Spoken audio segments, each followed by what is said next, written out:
ఆంధ్రప్రదేశ్లో కొత్త ప్రభుత్వానికి సంబంధించిన పనులు శరవేగంగా జరగనున్నాయి. ఈ నెల 13న సచివాలయంలో సీఎంగా చంద్రబాబు బాధ్యతలు స్వీకరించారు. 14న మంత్రులకు శాఖలు కేటాయించారు. ఈ నేపథ్యంలో అసెంబ్లీ సమావేశాల నిర్వహణకు కొత్త ప్రభుత్వం సిద్ధమవుతోంది. ఈ నెల 18న కేబినెట్ తొలి సమావేశం జరపాలని నిర్ణయించింది. 19 నుంచే అసెంబ్లీ సమావేశాలు ఏపీ ప్రభుత్వం నిర్వహించనుంది. ఈ మేరకు అన్ని ఏర్పాట్లు చేస్తున్నారు. అయితే అసెంబ్లీ సమావేశాల నాటికి ఏపీలో శాంతి భద్రతల పరిస్థితి, పోలీసు హింస, లాకప్ డెత్, అధికార దుర్వినియోగం, పోలీసుల పక్షపాత వైఖరి తదితర అంశాలపై పూర్తి సమాచారాన్ని సిద్ధం చేసుకోవాలని ముఖ్యమంత్రి నారా చంద్రబాబు నాయుడు ఆదేశించారు. ఈ మేరకు ఆయా ఎస్పీలు, సిపిలకు ప్రభుత్వం లేఖలు రాసింది.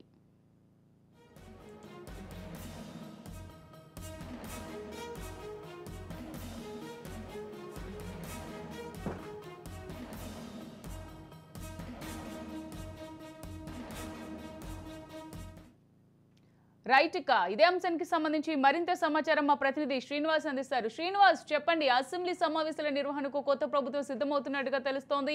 ఈ నెల 18న కేబినెట్ తొలి సమావేశం జరపాలని నిర్ణయించినట్టుగా తెలుస్తోంది. 19 నుంచి చూసినట్టయితే అసెంబ్లీ సమావేశాలు ఏపీ ప్రభుత్వం నిర్వహించనున్నట్టుగా తెలుస్తోంది. మరి దీనికి సంబంధించి తాజా అప్డేట్స్ ఏ విధంగా ఉన్నాయి శ్రీనివాస్?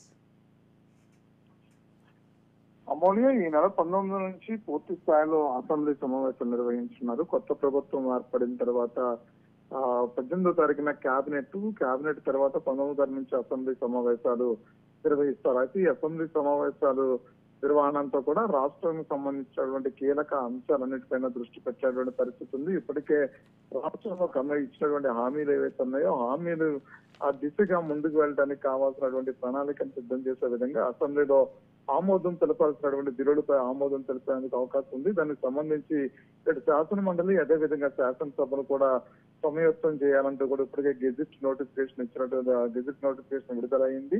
అయితే దీనికి సంబంధించి చంద్రబాబు నాయుడు ముఖ్యమంత్రిగా ప్రమాణ స్వీకారం చేసిన తర్వాత 13వ తారీఖున ఆయన అసెంబ్లీ ముఖ్యమంత్రిగా బాధ్యతలు చేపట్టారు. 13వ తారీఖు నుంచి కూడా పూర్తి స్థాయిలో ఏదైతే ఇచ్చినటువంటి హామీలు ఉన్నాయో హామీలన్నిటి కూడా ఒక్కొక్కటిగా నెరవేర్చుకుంటూ కూడా ఆయన ఫైల్స్ పైన సంతకాలు పెడుతూ వస్తున్నారు. అయితే దీనికి సంబంధించి ప్రతి ఫైల్ పై ఏదైతే సంతకం పెట్టాడో అతను ఆమోదం తెలవాల్సినటువంటి అవసరం కూడా ఉంది. దానికి సంబంధించి ఇప్పటి వరకు పెట్టినటువంటి ఆమోదం తెలపాల్సినటువంటి ఫైళ్లన్నింటినీ కూడా అసెంబ్లీలో ప్రవేశపెట్టినట్టున్నారు.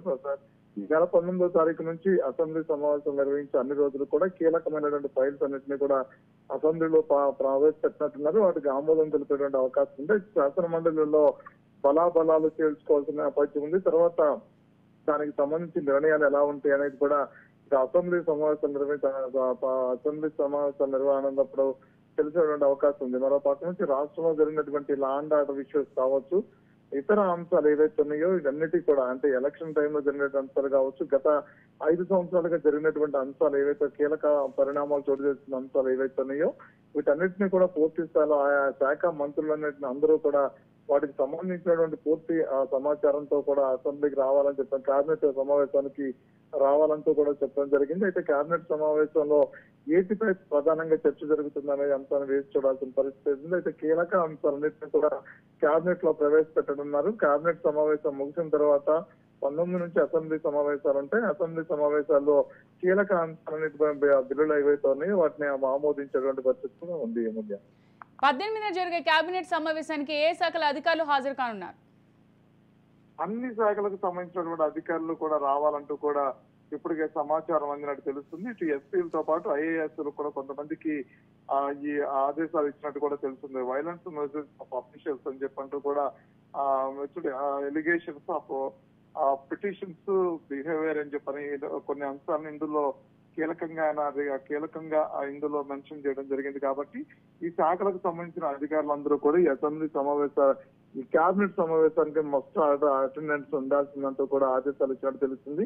అయితే కొన్ని ప్రాంతాల్లో మనం చూసినట్లయితే కనుక ఎన్నికలకి ముందు కొన్ని ప్రాంతాల్లో అల్లర్లు హింసాత్మక ఘటనలు నెలకొందని చూసాము. ఎన్నికల పోలింగ్ తేదీలో కూడా కొన్ని హింసాత్మక ఘటనలు చెలరేగిన పరిస్థితులు చూసాం. అయితే కొన్ని ప్రాంతాల్లో ఉన్న ఐఏఎస్లు, ఐపీఎస్లు వాళ్ళ వ్యక్తిగతంగా వాళ్ళు ఉన్నటువంటి పరిస్థితులను బట్టి కూడా ఈ లా అండ్ ఆర్డర్ ప్రాబ్లం రావడానికి గల కారణాలని చెప్పడం జరిగింది. అప్పుడున్నటువంటి వైసీపీకి అనుకూలంగా వ్యవహరించడంతోనే లా అండ్ ఆర్డర్ సమస్యలు కూడా వచ్చాయని చెప్పడం జరిగింది. అయితే ఇప్పటికే ఉన్నటువంటి స్టేట్ లో ఉన్నటువంటి పోలీస్ వ్యవస్థ మీద ఎవరి మీద కక్ష సాధింపు చర్యలు అయితే ఉండవు కానీ వాళ్ళ పద్ధతులు విధానాలు మార్చుకునే విధంగా మాత్రం పనిచేస్తామని చెప్పంటూ కూడా చెప్పడం జరిగింది. కాబట్టి కీలకంగా ఉన్న పరిణామాలు ఏవైతే ఉన్నాయో అన్ని కూడా క్యాబినెట్ లో వాటి మీద చర్చించాల్సిన పరిస్థితి అయితే ఉంది. కాబట్టి దీనికి సంబంధించినటువంటి సంబంధిత అధికారులందరూ కూడా ఈ సమావేశానికి హాజరు కావాలంటూ కూడా సమాచారం ఇచ్చినట్టు కూడా తెలుస్తుంది. అమూల్య శ్రీనివాస్, ఇప్పుడు చూసినట్టయితే ఈ అసెంబ్లీ సమావేశాల నాటికి ఏపీలో శాంతి భద్రతల పరిస్థితి, అలాగే పోలీస్ హింస, లాకప్ డెత్,